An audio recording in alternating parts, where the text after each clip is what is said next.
Nah, selanjutnya kita ke contoh soal. Di sini disediakan data dan kita diminta untuk mengalokasikan biaya menggunakan direct method dan step method.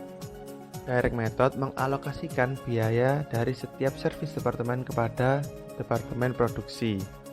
Nah, yang pertama, kita harus mengalokasikan biaya maintenance departemen sebesar 200.000 berbasis square feet kepada masing-masing producing departemen. Nah, di sini cutting departemen memiliki luas 21.000 dan assembly departemen memiliki 9.000. Nah, kemudian totalnya adalah 30.000 sehingga perbandingan cutting departemen adalah 21.000 per 30.000 dikali 200.000 dan assembly departemen adalah 9.000 per 30.000 dikali 200.000. Begitu juga pengalokasian biaya dari administration departemen, tetapi yang membedakan hanyalah ini menggunakan basis number of employees dan biayanya adalah 150.000. Cutting departemen memiliki 150 karyawan dan assembly departemen memiliki 100 karyawan sehingga totalnya 250. Setelah dihitung, kita harus menjumlahkan masing-masing alokasi dari service departemen kepada produksi departemen, sehingga diperoleh cutting departemen biayanya adalah 750.000 dan assembly departemen biayanya adalah 520.000. Yang kedua ada step method yang tidak jauh beda dengan direct method. Yang menjadi pembeda adalah biaya dari maintenance departemen dialokasikan juga kepada administration departemen dengan berbasis square feet, sehingga administration yang memiliki luas 3.000, cutting memiliki luas 21.000 dan assembly memiliki luas 9.000 dan totalnya berubah menjadi 33.000. Dengan cara yang sama seperti direct method, kita memperoleh hasil sebagai berikut. Kemudian ada pengalokasian biaya dari administration departemen. Nah, di sini basisnya number of employee.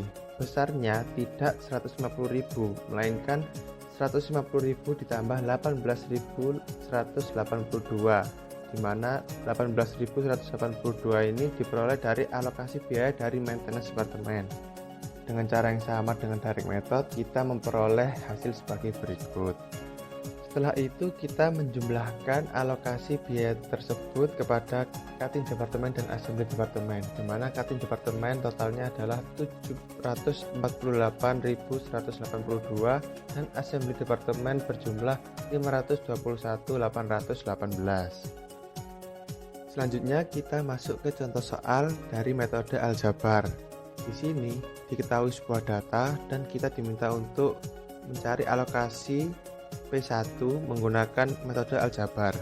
Dalam metode aljabar, pertama-tama kita harus mengetahui persamaan dari servis departemen, yaitu S1 sama dengan 20.000 plus 20% S2 atau 0,2 S2 dan S2 sama dengan 17.600 plus 10% S1 atau 0,1 S1.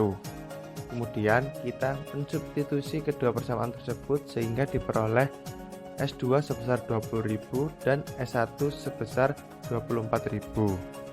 Setelah didapat S1 dan S2, kita dapat menentukan alokasi biaya untuk P1. Sesuai soal, P1 adalah 94.000 ditambah 40% S1 dan 50% S2. Sehingga P1 sama dengan 94.000 ditambah 40% dari 24.000 dan 50% dari 20.000, sehingga didapat P1 sebesar 113.600.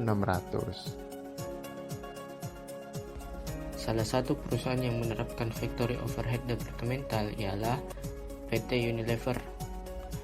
PT Unilever sendiri menerapkan 3 departementalisasi dalam perusahaannya. Yang pertama, departementalisasi fungsional. Departementalisasi fungsional adalah mengelompokkan sejumlah pekerjaan berdasarkan fungsi yang dilaksanakan berdasarkan struktur organisasi. PT Unilever menerapkan departementalisasi fungsional karena mengelompokkan sejumlah pekerjaan menjadi satu kelompok.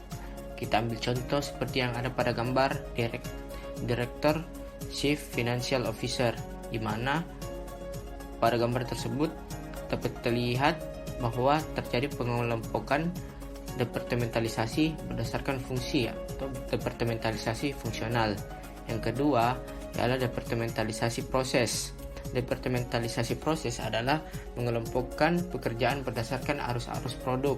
Kita lihat seperti di gambar. Pada contoh Director Supply Chain yang diterapkan pada perusahaan Unilever atau PT Unilever tersebut. Yang ketiga ialah departementalisasi pelanggan. Departementalisasi pelanggan adalah pengelompokan pekerjaan berdasarkan pelanggan. Ini dilakukan oleh PT Unilever seperti pada gambar berikut, yang dimana itu dijabarkan melalui Director Customer Development yang menggambarkan bagaimana departementalisasi pelanggan itu dilaksanakan.